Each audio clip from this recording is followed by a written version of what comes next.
Welcome to the Short Book Summaries channel. If you are new to this channel, kindly consider subscribing to stay updated on each new book coming to this world. In case you like and want to buy this book, the link is given in the description below. Now enjoy the summary.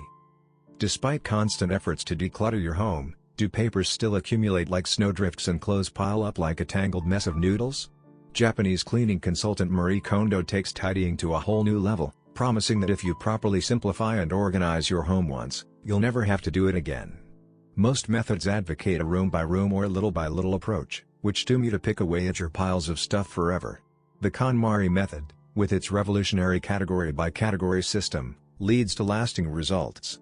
In fact, none of Kondo's clients have lapsed, and she still has a 3-month waiting list. With detailed guidance for determining which items in your house spark joy, and which don't, this international bestseller featuring Tokyo's newest lifestyle phenomenon will help you clear your clutter and enjoy the unique magic of a tidy home, and the calm, motivated mindset it can inspire.